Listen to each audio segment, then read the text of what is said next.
윤석열 명예훼손 사건 이거 하나만 제대로 이해해도 정치 검찰은 그냥 둬서는 안 되겠구나 하는 걸 알 수가 있는데 그리고 어제 잘 정리가 됐거든요. 그래서 오늘은 이 사건 하나를 집중적으로 파봅시다. 왜냐하면 이런 기회가 잘 없기 때문에 윤석열 명예훼손 사건이라는 게 뭐냐면 이제 언론노조위원장을 했던 신학님 씨란 분이 있어요. 이분이 대장동 사업자인 김만배 씨를 대선 직전에 인터뷰를 합니다. 근데 이게 윤석열 명예훼손이고 정치공작이라고 하면서 인터뷰를 게재한 뉴스타파를 압수수색하고 막 난리를 쳤던 사건이 있는데 들어봤어요? 네. 윤석열 명예훼손 사건? 못 들어봤습니다. 그럴 수 있어요. 네. 그럴 수 있어요. 그럼 뉴스타파란 매체는 작년에 우리 방송하기 전에 있는 줄 알았어요? 아니요, 몰랐어요. 몰랐어. 그럴 수 있어요. 네. 그럴 수 있어요. 자, 그러면 김어준은 그러면 그때 알았습니까? 존재만 알았습니다. 존재만? 네. 그럼 됐어요. 뉴스타파 몰라도 돼. 네. 몰라도 돼. 이제 알잖아. 네. 그때도 김어준 존재는 알았다는 거죠. 예. 네. 그러면 충분합니다. 자, 그 인터뷰 내용이 뭐였냐면은 이 대장동 사업자인 김만배 씨가 양반이 원래 법조 기자였어요. 그러니까 검찰들 잘 알겠죠. 그 초기 대장동 사업 당시에 초기에는 민간인 사업자 이강길 씨라는 분이 하고 있었어요. 네. 근데 사업자금 마련을 위해서 부산저축은행 회장의 인척 네. 조우용이라는 브로커에게 10억 원의 네. 리베이트 뇌물이죠. 네. 리베이트를 주고 불법 대출을 받은 사건이 있었습니다. 그때 수사 대상이 됐던 브로커 조우용 씨에게 당시 기자였던 김만배 씨가 윤석열의 검찰 선배인 박영수 변호사를 소개해 줍니다. 네. 그래서 조우영 씨가 1억 5천을 주고 그 박영수 변호사를 썼어요. 그랬더니 출국 금지가 됐던 조우영이 마지막 조사에선 그냥 커피 한 잔 마시고 나왔고 그리고 다 끝났다. 그렇게 수사가 무마됐더라 하는 이야기를 김만배 씨가 그때 한 거예요. 인터뷰에서. 네. 그런데 그때 그 수사를 한 사람이 누구냐. 대검 중수부의 윤석열. 그런데 그 윤석열이 이번 대선에 출마했네. 이런 내용이에요. 네. 오케이. 내용은 알았죠? 네. 그래서 그때 인터뷰를 게재한 뉴스타파의 기자들을 압수수색을 검찰이 했는데 김승원 의원이 당시 뉴스타파 기자 봉지욱 한상진 기자를 상대로 이 내용을 일목요연하게 질의를 합니다. 이 내용을 따라가면 대장동 수사는 이재명이 아니라 윤석열을 했어야 한다는 게 드러나요. 자, 봅시다. 첫 번째 부분 사건의 진행 개요를 얘기하거든요. 좀 들어보세요. 2022년 3월 대선 직전에 후보자에 대한 검증에 관해서 공익적인 보도를 한 두 기자에 대해 2023년 9월 1일 검찰이 신학님 전 언론노조위원장을 압수수색하면서 조선일보가 갑자기 김만배 기획 신학님 실행 허위 인터뷰라는 보도를 냈고요. 9월 4일 이동관 엄중 조치를 하겠다. 9월 5일 대통령실에서 희대의 대선 정치 공작 사건이다. 9월 5일 권성동 선거 공작이다. 한동훈 장관 책임을 물을 것. 9월 7일 강백신 팀장으로 한 10여 명의 검사들로 구성을 하고 9월 12일 방심위에서 가장 많은 과징금을 부과하고 9월 14일 뉴스타파 사무실과 한상진 봉지욱 압수수색을 합니다. 9월 19일 이재명 체포동의안, 9월 21일 체포동의안의 의결까지 정신없이 몰아쳤는데요. 이렇게 난리를 쳤던 대상 보도는 김만배 씨가 당시 인터뷰에서 박영수 변호사와 윤석열 당시 대검 중수부 검사를 통해 사건을 해결했다. 이재명 성남시장 때문에 대장동 사업에 어려움을 겪었다고 하는데 이건 맞죠? 네, 맞습니다. 자, 보도는 대선 직전에 있었는데 1년 6개월 후에 갑자기 압수수색하고 조선일보는 허위라고 하더니 일사불란하게 방통위원장부터 싹 나서가지고 네. 법무부 장관까지 강백신 팀장으로 팀을 꾸려가지고 압수수색 그리고 이재명 체포동의안 이게 전부 2주 안에 벌어진 일이에요. 네. 그러니까 기획을 한 다음에 시작하고 일사불란하게 처리한 거죠. 그럼 이게 진짜 윤석열에 대한 명예훼손인가? 그 명예훼손 프레임은 재판 첫날 다 깨지는데, 왜냐면 재판장이 아니 그 명예훼손인지 아닌지 보려면 당시에 윤석열이 실제로 이 수사를 봐줬는지 조우영을 봐줬는지 네. 이거부터 확인해야 되겠구만 라고 말을 합니다. 그 조우영을 봐줬다고 할 때 등장한 에피소드가 커피 한 잔 주더니 바로 나왔다 이거거든요. 자, 그 다음 대목을 봅시다.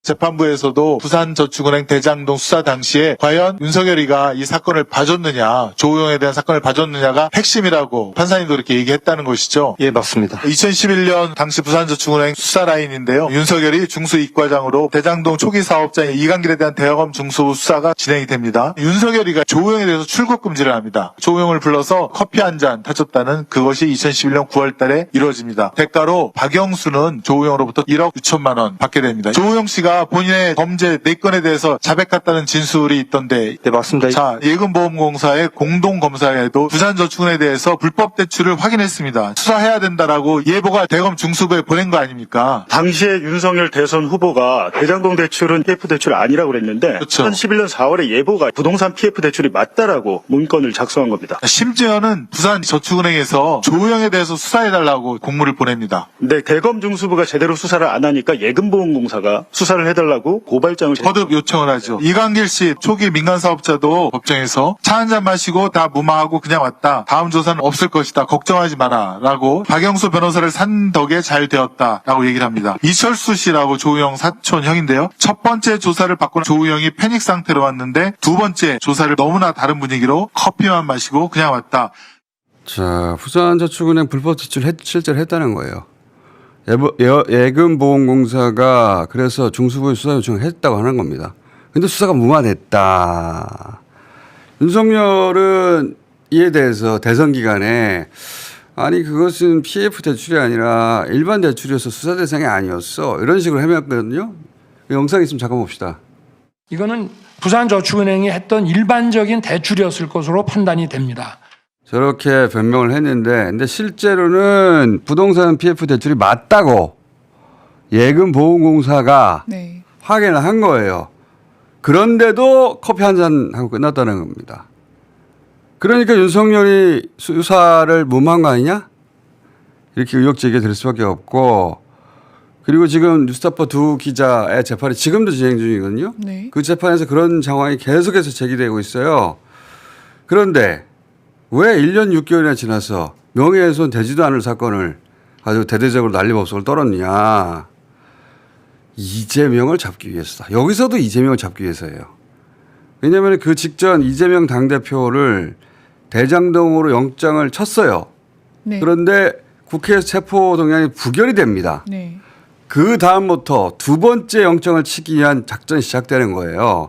자, 그 얘기를 합니다. 이제 들어보시죠. 당대신의 특별수사팀은 이재명 구속시키기 위한 경로로서 참고인들에 대한 강압수사를 한 거 아니겠습니까? 네.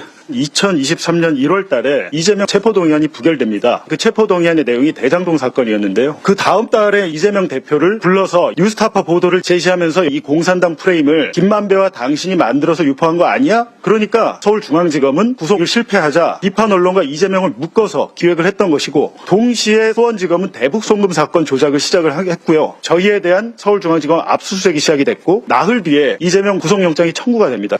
이재명을 잡기 위해서 였다. 2년 가까이 재판을 받고 있습니다. 최초의 공소장을 받아보고 깜짝 놀랐습니다. 피해자라고 적시되어 있는 윤석열 씨만큼이나 이름이 많이 등장하는 게 이재명 당대표입니다. 이 보도 내용과 이재명을 연결시켜주는 증거는 그 어디에도 없습니다.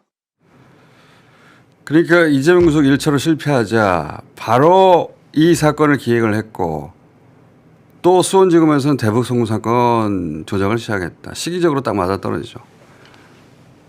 그리고 뉴스타파 잡겠다고 했는데 실제로 이재명 이름이 잔뜩 등장하더라. 이 보도하고 이재명과 아무 상관도 없는데 이재명이 그런 허위 보도를 사주했다 라고 만들어 가려고 했던 거예요. 사실 이 수사 때 저도 이 기자들과 저와의 연락상을 엄청 뒤졌어요. 예. 같이 잡아들라고. 네. 제가 절대로 안 잡힙니다. 예. 자, 정치검찰 나쁩니까? 안 나쁩니까? 나쁘네요. 나쁘죠. 알고 보니까. 이게 끝이 아니에요. 양문환 의원이 이어서 당시 수사했던 강백신 검사. 강백신 검사는 여러 차례 청문회에 등장했는데 이 장면만 보시면 이제 누군지 아실 겁니다. 고함 쳤던 검사였죠. 이 영상 잠깐 봅시다. 왜 말씀 그래서 못하게 합니까? 박조수의 할수 있게끔 해주십시오. 지난번에 그래서요. 선택적 기억을 한다고 말씀하셨습니다. 그래서 강백신 그 부분 증인. 답변에서 설명을 드리려고 하는 것입니다. 박태선 왜 국민에게 설명을 못하게 박수노조의 합니까? 자, 그 강백신 검사가 이제 수사 검사였는데 네. 불러서 최근 재판에서 드러난 증거를 제시하면서 이제 이 사건을 다시 정리를 해요. 좀 긴데 지금까지 한 얘기가 한 번에 정리가 되는 거거든요. 자 봅시다. 네. 강백신 증인 나오세요. 2011년 당시 대검 중앙수사부 중수이과장을 했던 윤석열 과장이 부산저축은행 불법 대출 사건을 수사했습니다. 그 과정에서 대장동 초기 사업자인 이강길에게 부정 대출을 해주고 그 수수료로 10억 3천을 받았다는 조우영에 대해서 수사를 하지 않았습니다. 그런데 4년 후에 2015년에 조우영은 수원지검에서 10억 3천 리미트를 받은 걸로 구속이 됐습니다. 그래서 세간의 쟁점이 됐습니다. 윤석열 중수이과장은 조우영이가 리미트 받은 사실을 몰라서 당시 수사를 안 한 것이냐, 아니면은 알면서도 박영수 변호사의 부탁을 받고 수사를 안 한 것이냐가 쟁점이 됐습니다. 이것에 대해서 김만배 신앙님의 녹취 파일이 있었고 이강길과 경향신문 기자의 녹취 파일이 있었고 조영의 친척과 사촌 형이라는 사람의 인터뷰도 있습니다. 윤석열 과장이 알면서도 수사를 무마했다는 취지의 내용이었습니다. 증인은 수사하면서 일어난 것은 모두 다 배척했습니다. 그런데 조우영이가 박영수 변호사 사무실과 맺은 법률 자문계약이 있습니다. 처음에는 수수료를 4천에서 5천만 원 정도 형식만 자문계약이지 실질은 변론입니다. 그런데 그 후에 조우영이가 검찰에 와서 조사를 받았던 내용을 이야기합니다. 조우영이가 2011년에 대검 중수를 갔다. 5번째 갔더니 검사가 커피 타주고 면담하고 왔다라고 조사에 기재됐어요. 그리고 나서 박영수 변호사님이 성공보수 1억 다오 해서 다시 계약을 1억 5천으로 맺었습니다. 여기에 최근에 결정적인 증거가 나왔습니다. 이강길이 법정에서 최근에 3월 달에 증언을 합니다. 대검 중수부에서 조사받을 때 수사관에게 리베트 준 사실을 답변했다고 이야기합니다. 그러자 중수부 수사관이 이강길에게 조우영 말은 빼고 확인서를 작성해달라 해서 조우영을 빼고 확인서를 작성해서 제출했답니다. 더 나아가서 이강길은 자기가 알고 있는 노 땡땡 회장도 대검 중수부에서 조우영에게 리베트 준 사실을 알고 내한테 문의가 왔다고 이야기를 합니다. 이러한 모든 것을 종합해보면은 윤석열 중수이과장은 조우영이가 이강길로부터 리베이트 10억 3천만 원을 바꿔서도 사건을 무마했다. 그런데 증인은 윤석열이 사건을 봐줬다고 보도한 기사는 전부 허위다. 명예를 훼손했다. 이러한 허위 보도의 정점에는 이재명 당대표와 민주당 국회의원들이 있다. 이런 그림을 그리고 대대적인 수사를 시작했습니다. 전혀 그렇지 않다는 걸 그래요. 분명하게 말씀드립니다. 그런데 이거 윤석열이가 수사를 봐준 게 명백해요. 이건 증거가 없어요. 공소 취소해야 되는 거 아닙니까? 그렇지 않습니다. 그렇지 않아요? 예, 그래요. 법정에서 결론이 날 겁니다. 자, 그러니까 당사자도 말했고 그 초기 민간 사업자도 다 말했다는 거예요. 네. 근데 조우영은 빼라. 조서 작성할 때, 확인서 작성할 때. 그 검찰에서 요구했다는 거예요. 빼라고. 이거 봐준 거지 뭐야. 명확하잖아요. 예. 그리고 나서 후배 검사에게 물어요. 선배로서. 자, 이것도 봅시다. 또 하나, 증인 한 검사를 한 15년 했습니까? 20년 넘었습니다. 20년 넘었죠. 명예훼손 사건에서 피해자가 고소도, 고발도, 진정도, 투소도, 처벌해달라는 의사표시도 하지 않은데 이렇게 명예훼손 사건을 검사가 직접 나서서 수사한 적이 증인 몇 번이나 있었습니까? 이게 처음이죠. 이 사건은 단순한 명예훼손 사건이 아니고 아니, 그러니까 명예훼손 사건에서 증인이 수사한 적 있어? 있고 말고? 저는 수사 오래 했습니다. 나 검사 작업에서 명예훼손 사건에서 피해자가 고소, 고발, 진정, 투서, 처벌에다 의사표시하는데 스스로 나서서 나 수사한 적 한 번도 없고, 그리고 수사했단 말을 들어본 적도 없고 본 적도 없어요. 이것은 그야말로 검찰 조직이 윤석열의 사유물이 된 결정적인 사건입니다. 윤석열의 심기 경호를 위해서 검찰 조직이 흥신소로 전락했어. 윤석열의 하청업체로 잘 나온 겁니다. 왜 이런 수사를 했습니까? 전혀 그렇지 않습니다. 증인의 영달을 위해서, 대통령의 심리 경호를 위해서 충실하게 하였을 검찰 뿐입니다. 조직을 상납한 겁니다. 말씀드릴 수 윤석열 있습니다. 대통령에게. 이거 창피하지 않아요? 부끄럽거나 창피한 일 한 적 전혀 없습니다. 부끄러워 아시기 바랍니다. 자, 이제 이 사건을 전체적으로 이해하셨죠? 네. 네. 이 사건은 사실 대선 당시에도 이 탐사 취재를 하는 기자들 사이에서는 이거 큰 문제가 된다라고 했었어요. 네. 그런데 이제 주류 매체들은 이 사안을 이렇게 깊이 있게 보도하지 않았었어요. 저는 다스베이단이 하는 곳에서 뉴스 공장이 이야기를 했는데 혼자서 뭐 할 수 있는 일이 그렇게 많지는 않아요. 예, 알리긴 했는데 열심히. 그리고 몇몇 그 매체들도 이야기를 하긴 했는데 이렇게 종합적으로 처음부터 끝까지 쭉 일관되게 이 사건을 한 번에 요약한 건 처음입니다. 국회에서. 네. 그래서 볼 필요가 있다 싶어서 제가 쭉 이 사건 중심으로 오늘 브리핑을 했고